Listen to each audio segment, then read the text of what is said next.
ariko kandi umusore aravuga ngo atari Liverpool nta bandi ngomba kumva ariko yagirije equipe ubuhemu ko yamuhemukiye hari ico bumvikanye nyuma y'akanya gato equipe nayo iravuga ati reka twishyure kuri ano majambo umusore yagize ku rubuga rwiwe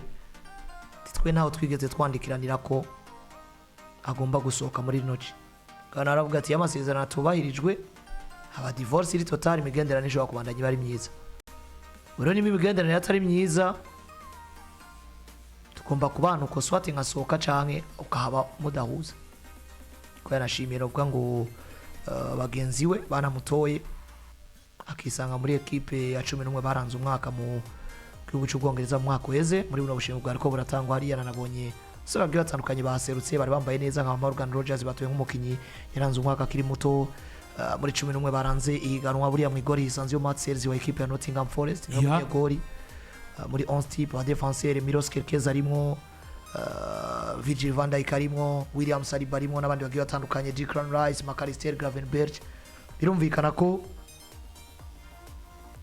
ni kimwe mu bintu bikomeye cyane abantu barabona ubutumwa Alexander Isak yashyize ku rubuga rwa Instagram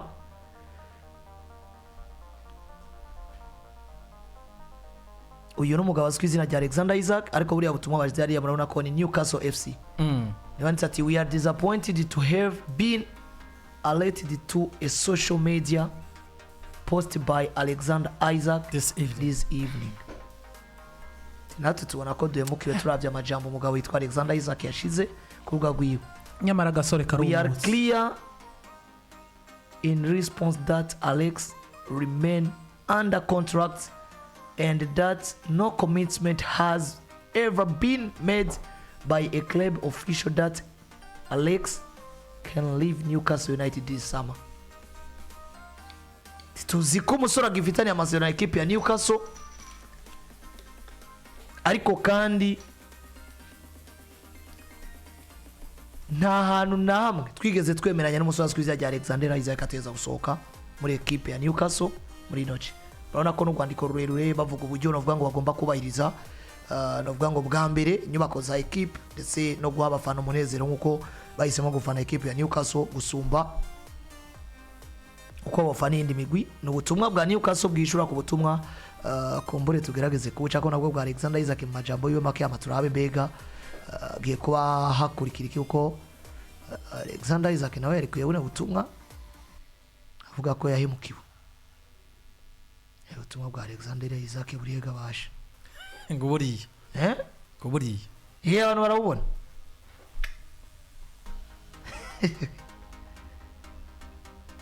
Alexander Isak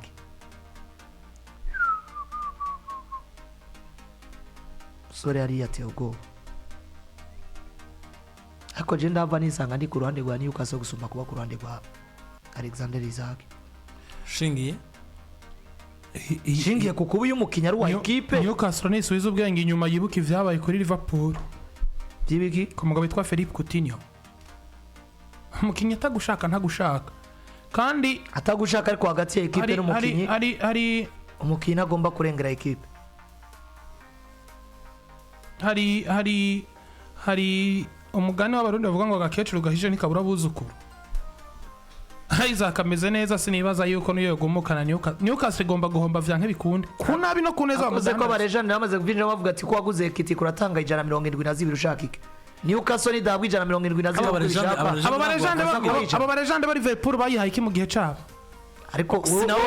uramaze kumva amajambo ya Gerrard n'umunsi umwe wowe nk'umufana wa Liverpool twemeranye idosi yamwe Liverpool itofunga ipepo icungura Alexander Isak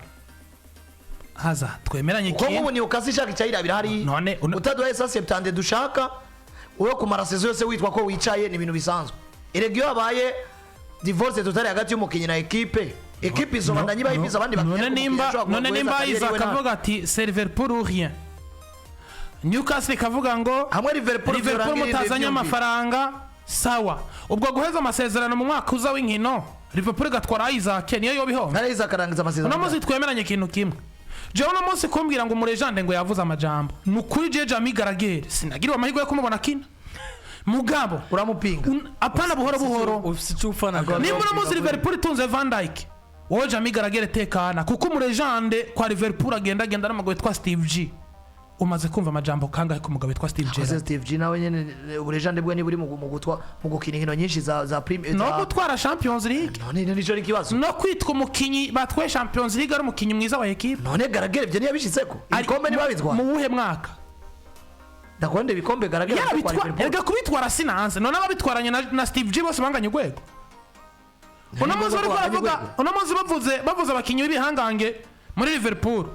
kuvuze Mohamed Salah yavuga Van Dijk bigasigurika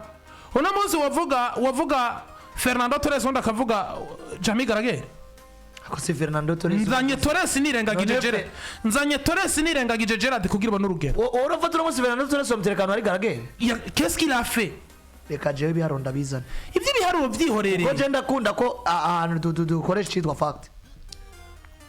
niwe muntu wa mbere mu itangazamakuru amaze kumva ko Isak yanarasafaringa ko afise kontrira 2028 nico bituma kubwira ko ibiba vyose je ndi kuri ruhande rwa Newcastle kuko il doit souffrir mugabo hariza iyo yikomporta neza akaba umukinyi dufata karo none wewe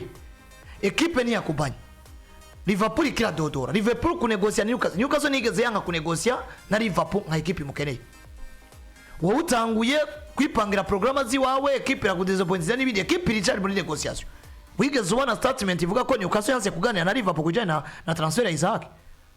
Newcastle gusa igomba kubanza kwerekana ngo dufise imari dufise inzahabu ariko natwe muri project turacamukeneye ariko utazanye mahera fata uburyo Liverpool ya negotiate na Bayern Leverkusen kuri kuno musore Francis warigeze umva Vitsi yavye imyemezo oya Vitsi yararetse Leverkusen ivugana na Liverpool hama baza baganira ko aho nanje nuva ko Isak yarakosheje of course nk'umukinyi ni professionnel Newcastle yategeza kwihagarara kigasaba amafaranga menshi kwifisa umukinyi mwiza ariko kandi ikanavyerekana iri kirashaka kugira gute kwerekana kwina kavabwe umunya Eritrea araharura imyaka iri kwiregera imbere bikomba atari ko arakora kari mwiza kumva ari mu ruhombo ni nkuko jewe umuntu ashobora kugira ati ngomba kukurokitira gukora ku radio ukorera ko ngutwara handi ariko mu gihe peut-être amategeko agenga abakoze n'akazi iyo abavuga ko kugira Jenve no kuri PJNJ ko handi haganira aba boss babiri cyase nagomba kumaza guhagarika akazi hano nagomba kubandanya nkora hama hareba kumvikana bivuze ngo ngaha nk'umukinnyi ari professionnel mugabo witwa Isak harimo ikosa yagomba kwerekana ko ashaka Liverpool ariko akareka Liverpool ikiganira na Newcastle abakinyi bose barashiramo ico twita pa mu kwerekana ko ashaka equipe mugabo nibishingiye kuko hano ni guhagarika akazi erega yabibi umugabo avuga ko yahemukiwe amasezerano tubayirijwe n'ibindi yaba bihari muri clause none si cyanditse Newcastle yavyiye akayanditswe naho twigeze twemeranya ko agomba gusohoka muri noce nimba ari clause hari ubutungane buca bukora baca bakurekura none twagiye tubona clause ziri mu makontra y'abakinyi bagiye bataruka yavuga ngo jewe ne manager na equipe bari kwakaza equipe zanye amafaranga ya muci ryari ryo yose ndasohoka sinibaza ko Newcastle ari gusohora ino statement izi ko ari ikintu kiri muri kontra ya Isak kimwemerera ko ashobora gusohoka mu gihe abishatse muri noce ko bavuga ati twe naho vyanditse ko twemeranje ko agomba gusohoka ariko kandi naho vyanditse ko banegosie bakaronka offense nziza bakabona bo murekura batari kumurekura je ndemeza ko Isak yaguye mu ikoze ibintu byo guhe imyimenyerezo n'ibindi bigiye bitandukanye oya kugwa mu ikosa vyo nta muntu yoshimangira yuko Isak yakoze ikintu c'abagabo mugabo Newcastle nayo nyene igomba gushira ku munzani gapeza hari ico bahomba Isak atari mu kibuga kuko wabonye nk'ugwego rwa Anthony Eranga n'umwana yitwa Anthony Gordon umve ngano majambo when promises are broken and trust is lost the relationship can't continue mugihe amasezerano atubahirijwe icizere kigatakara uguhuza ntikobandanye yagiriza ko Newcastle arico bavuganye itamushiriye mu ngiro icizere catakaye bivuze ngo kubana ntibigikunda ariko amasezerano na equipe ya Newcastle ariko ico bavuganye kitari muri contrat n'igiki niho nanje garuka wowe nimba mwarabivuganye bikaba bitanditse canke nimba mwarabivuganye equipe ikaba kumbure equipe ashobora kuvuga ati twe dushaka kugumana Isak mwibuke ko aribo bavuga ngo batanguye kwinjira muri deal ya ugoye kitike kandi sinibaza ko Newcastle yinjiye muri deal ya ugoye kitike bakeneye kugira gute bakeneye gutunga ikitike na Isak mugabo bagomba kwerekana ko botunga ikitike na Isak ko bazokina Ligue des Champions kugira ngo bananize Liverpool iseza agafaranga gafatika nani mbo tanze 95 kuri ikitike wowe nigiki gituma wanatanze kandi na sase nkani kuri Florian Wirtz nigiki gituma udatanga amafaranga arenza yo kuri Isak kandi wari muri Premier League imenyeye wazanye bakinyi babiri muri Bundesliga bari evariwe muri prix de 40 millions oya Jake no coco nemeza cambere Liverpool yakoze ko yerere no kugura Wirtz 150 Dair kintu cana shaka tureke no kumugura 150 kintu cambere yerere yakoze no kuzana Wirtz muri Liverpool ni mwiza muga mubeza yahasanze kucumusensa ko amafaranga miliyoni 150 ufise ikibazo cy'umugabo yitwa Diogo tamaze kuva mu mwuka w'abazima ukagira ikibazo ca Luis Diaz asohotse iyi mari yari ikwiye miliyoni 170 je kugura Florian Wirtz yinjiye ahantu hari Sosthene na Jones 150 no gutanga 170 kuri Isak nari gutanga 170 kuri Isak Wirtz nkamwihorera wanashima je simvuze ko equipe ya Newcastle tonarekura Isak nibindi mugabo uno musi Newcastle za kwitwara boro hagati ya Newcastle na Isak ndari kuri pressure no gusohoka ko Isak yavuze neza ati icizere yo gitakaye amasezerano atubahirije guhuza nibishobora kubandanya acavuga ati that is where things are for me right now at aho ni ibintu bigeze kuri jewe and why change is the best interest of everyone not just myself nico gituma rero guhindura ari kintu ciza atari kuri jewe gusa ahubwo no kuri Newcastle ngo Newcastle kandeka ariko nanje nkava muri Newcastle ahubwo ati nico kintu coba ciza nivyo kuko bidakunda ko umuntu mbanda yamuhuza agomba kuba gutandukana bien si akaja muri equipe yumva ko yisantareze no kana Newcastle hakigumana umuntu idakinisha kandi ari top player igomba kuzanga solution ari kumurekura ariko rero dans quel contexte rero ninde ari kuri pressure hagati yabo babiri rero Newcastle nyene yashobora guca irabire yigavuga toke tukenesa 70 none Liverpool nubundi yoyo yitwa kigukene nawe ariyo wifuza hamwe nubundi ababosi batovuga ati 70 turi pre kuzitanga muce muri negociation na Newcastle ugende ucujaye cyangwa yamwe nka Newcastle nk'ubitovuga toke kushaka Liverpool kabitotanga 70 ariko tukaba twumva twoyigabaniriza mugabo ubwo bwigoro bwoze siniko numva Newcastle bugira kuko amaze kuba mu gushamira numuvye agomba gufatira ingingo umwana ubwo umwana yitwaye nabi nivyo rero kuri Newcastle United na Isak Alexander nakunda tukaraba Mercatira musigahe uyu ndabona yicara sezo yose ugatebe uyaraba nka Victor Osimhen nuko kabaye wewe bagavana mutiza muri Galatasaray bikarangira imuguze sinzi ko Isak aza gusohoka ari umukinyi nk'uyu mwiza tugarukirize hano nkinizanye ko hari yarageze ko umupira ukina ku myaka 25 hari umuntu yitwa gute Amede Nidukunda bagomba kubona Landry ko cameraman amwereka Landry wari we no nyene ubona yirabura gusumba abandi mu jezi ya Paris Saint-Germain igomba kwira tu senkabagarukiriza hano ko turangirize kuri equipe ya Arsenal umundire gato ngende nisho witwa Dani Nduimana ati yavuyemo Musiala nabaye bandi bakinyi batatu barusha gukina nimero 10 witwa Florian Wirtz twe twavuze ko Wirtz atari umukinyi mwiza mugabo no musi umupira warataye agaciro Wirtz miliyoni 150 mw'abantu wanashaka uyu Dani uburyo atahuramwe football ni ku buryo bwiwe none muzi bakubaza umukinyi mwiza kwicumuza na Musiala urabo tuvuze ko Grealish yaguzwe yabaye flop yatakaye twa batubeshe kandi uwo mudanini n'umukunzi wa Manchester City insigurira impamvu mwaguze miliyoni 100 Grealish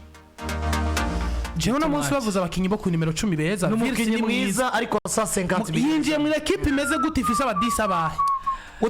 utunze Sobosa baprecipita kuri gombe njana twita umwanya wako n'umwanya watujanye kuri Arsenal kai Harvertz yose kandi Mumvune uyu musore w'umudagi nawe ibijanye n'imvune muri no misi niwe navyo ivy'imvune ashobora kuba agiye kumara kindi gihe hanze kibuga kandi kitari gito Kai Harvertz umusore wa Arsenal ibishobora no gutera vya affecta equipe serukira gihugu y'abadagi Manchester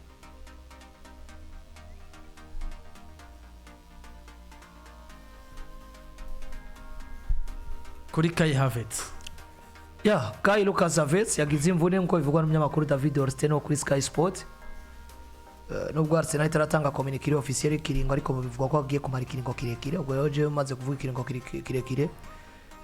kibazo cy'imvune yagize mu video c'est pas moins de 4 mois Regana 3 ni menshi nawe Jacques batatu urumva ko bon tafata equipe ya Arsenal ifata na equipe ya Mannschaft nko bivuze Mannschaft itari kiratwereka umwataka do classe mondiale bage barifasha Harvertz kenshi ahengetswe mu mwaka wo gutegura igikombe cy'isi cya 2026 muri Leta Zunze za Amerika n'uruhombo kuko aba ba World na ba Fulkrag World imvya cyari umwana karaduga Newcastle Krag yatakaje urwego kuva kwa West Ham